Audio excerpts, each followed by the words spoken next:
Hello, ladies and gentlemen. I hope you're all having a great and wonderful day. Well, today we're going to be talking about kind of like Trump's baby boom or baby bonus, as you will. He wants to give mothers $5,000 in bonuses in order to have children, etc. And because we have a very low birth rate, I think the entire world has a very low birth rate, and obviously the Asian countries have an even worse birth rate.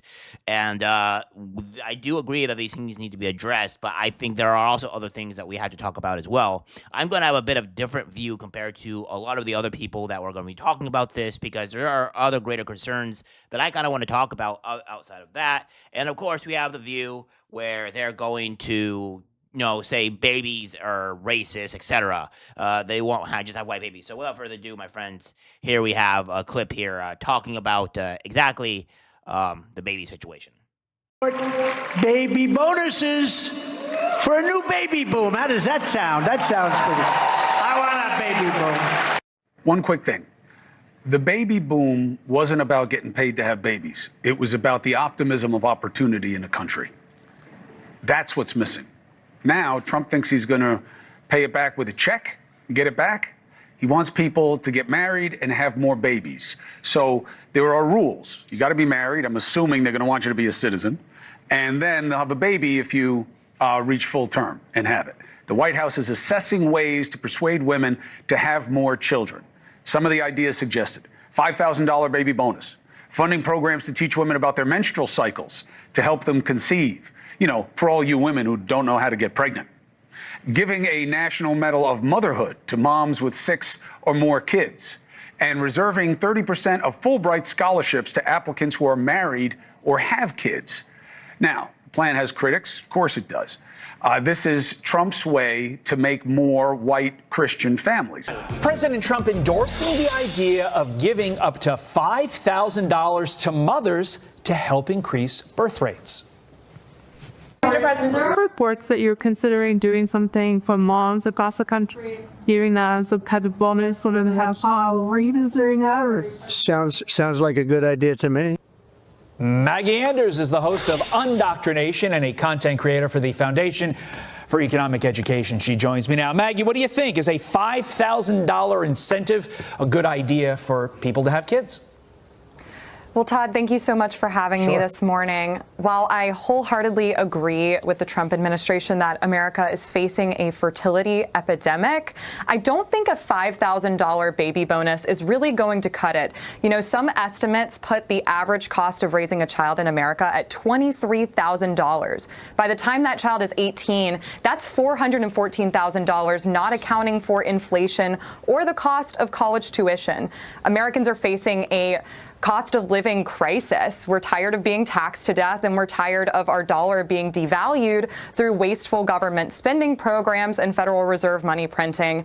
And I think this is going to make that problem worse. Yeah, Maggie, I agree with your top line on this. Kudos to the president for tackling this issue because it is a big deal. Look at these stats. The 2024 fertility rate, that's just last year, remains well behind the rate required to replace the current population. Yeah, and even we have Cuomo here pretty much saying that the whole baby situation is, for white people or for what have you, which is absolutely absurd in every single regard. It's just stupid to even say that. But of course, The View takes it a step further, right? Because The View cannot stop from taking things one step further in all regard, and we're going to be going over this. So before we get into me explaining onto my situation, or rather not my situation, but more of my idea or my take on this, we're going to be watching what these numbskulls are saying, and then I'm going to tell you what my opinion would be. So without further ado, I want to reframe the issue a little bit, because when I look at something like this, these proposals, I want to know why, and I want to know who's making them.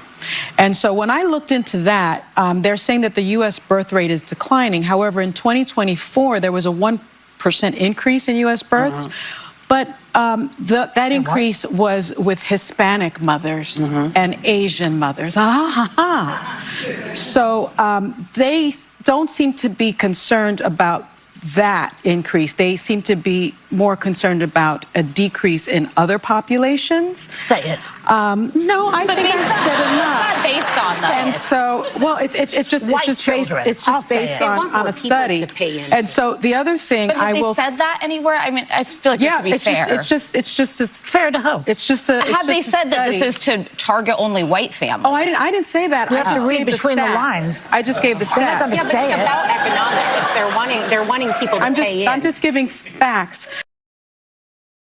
I'm just giving facts, strongly implying that Trump is only wanting to only want to give white babies or whatever. Even though it's like even still our population is very severely declining in these times. So obviously we're going to have to talk about it. Like we obviously have to give some actual feedback on what's been going on here, and it is what it is. But now I'm gonna address the actual elephant in the room, right? Where we have a problem with our communities and why giving women $5,000 or any person $5,000 is probably a very, very dumb idea. Now, here's what I have a problem with this, right? Women have a massive problem with paternity fraud. This was happening down 10 years ago, and this is something that, as I'm going to assume, has only gotten worse since then. And it's a massive problem. So if you incentivize of giving these women $5,000, for what have you, for this type of money, it's not going to do any good, because obviously a woman can have a child with another person and be married to this person and then immediately leave to just get the benefits. There's so many problems here with the situation that I don't see how there's any benefit. So without further ado, I'm going to actually show you the clips of the paternity fraud and how bad it's been. Granted, guys, this was 10 years ago, but I still think this is very, very credible to today.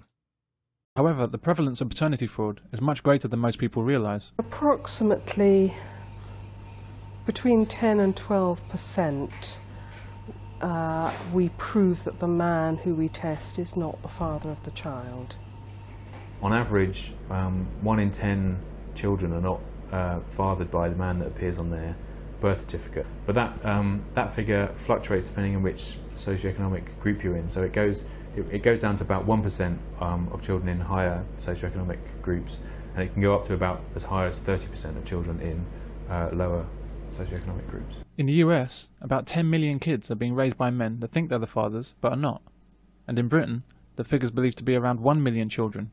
20 children, or 1 in every class at school, is not fathered by the man who thinks he's the dad.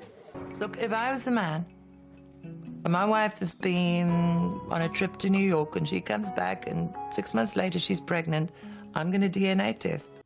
All right. So as you can see there, you can see obviously that when the paternity fraud is a massive problem. So obviously what I'm getting at is women could go out and commit paternity fraud and have babies with not the actual father, and this was cause other issues along later in life with the relationship and what have you, and it's just not good. So if giving women $5,000 is a ludicrous idea and is not going to help anything, then what else we have is something a bit more crazy, right? Because obviously this is things that would obviously this is something that we had to take in consideration.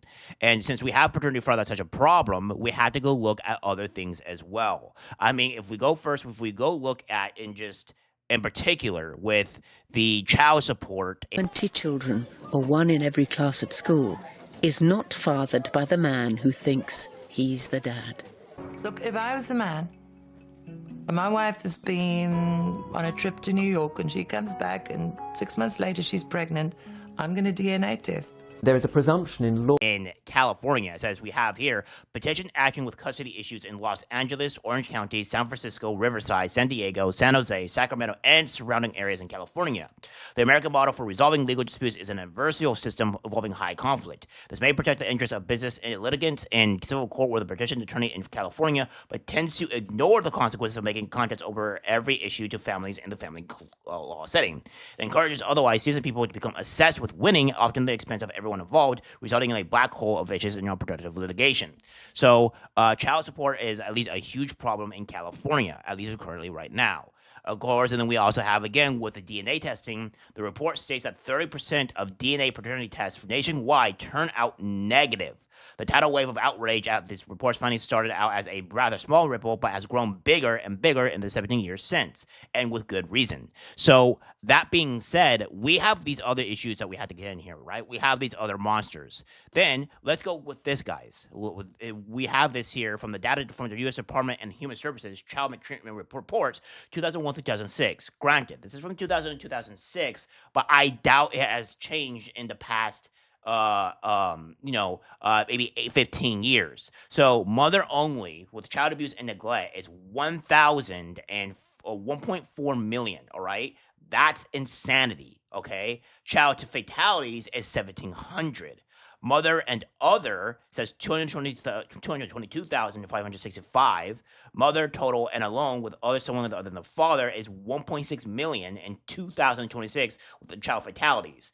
So father only with child abuse and neglect is 661,000, and child fatalities is 859. It rounded out is 860. Father and other is 37,000, and then child fatalities is 777.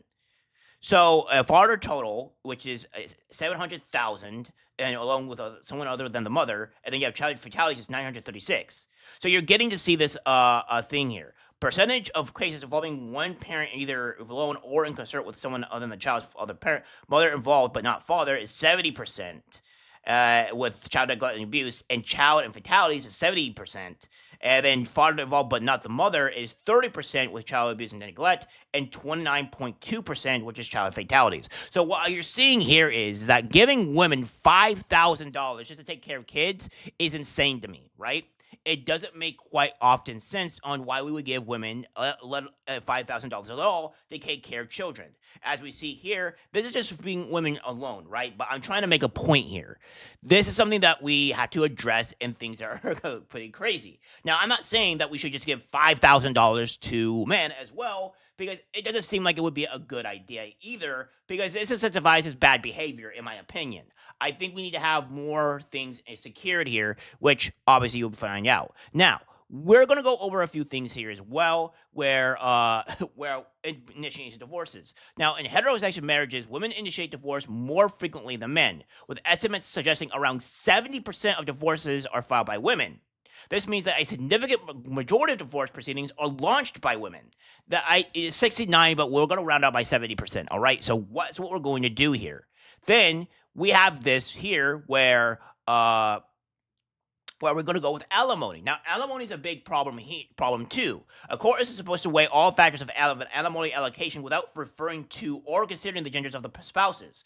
Traditionally, the main reason why women received alimony much more often than men was because of the role they took as a homemaker who stayed home to raise children, which also doesn't seem like a good idea, because going back down here to what I said with child abuse and fatalities, they are probably shouldn't be the ones taking care of the children. Let's just be honest here. They're probably not. Granted, this is also due to the fact that women mostly get custody of the children, but that's here the narrow there. We have to see more statistics of what's going on. But that is still a stark, massive difference. Then finally, we'll round it out here, right? Where we have, while men don't typically lose everything in a divorce, they often experience a significant financial setback. Studies show that men, on average, experience a 10 to 40% drop in their standard of living after a divorce, often due to alimony, child support payments, and the cost of maintaining a separate household. However, men who were the primary income earners in the marriage may not experience the same level of financial hardship. Yes, but what we have here, guys, and I'm making a point at home, and ladies, you guys need to understand this as well. This is something that why we giving $5,000 to women is a bad idea, and where incentivization is an issue. We have other problems in our society that is making men and making people not want to get married and have kids in a large rate. Yes, I do believe that, like, in this scenario, we have other problems, right? We have issues to where maybe it's too expensive to probably raise a family or what have you. Understandable. We have that. But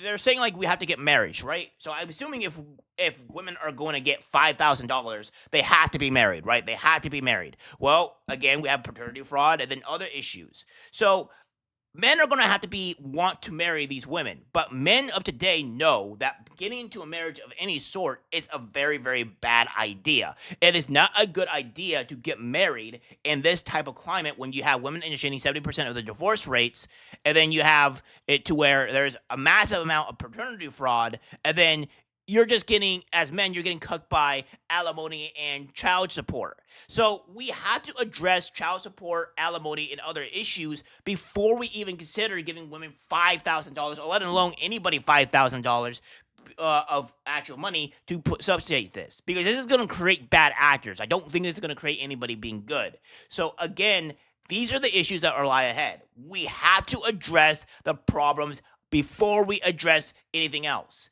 If honestly, we won't even have to pay people $5,000 if we can address the other issues and fix those problems. Because by fixing those problems and incentivizing it to where men cannot get great across the crawls for doing this type of stuff, then things will be better off. But if we just allow this to happen, then of course things are not going to go well. You're not going to have men marrying women in the modern day expecting, oh, well, this is a good idea. No. So we have to address other issues. And that's my different take on this. I think if we're going to give women $5,000, we should have it to where they have to be married, that the child has to be by the actual father that they're conceiving it, mandatory paternity tests, and then on top of that, to where people cannot touch it. It has to be set in a certain type of fund where people can't touch it, and it's going to be used for the child, etc. Because otherwise, it doesn't make any blade sense to do this. It's a bad precedent, and the more things have to be put in place before we even begin to do this idea.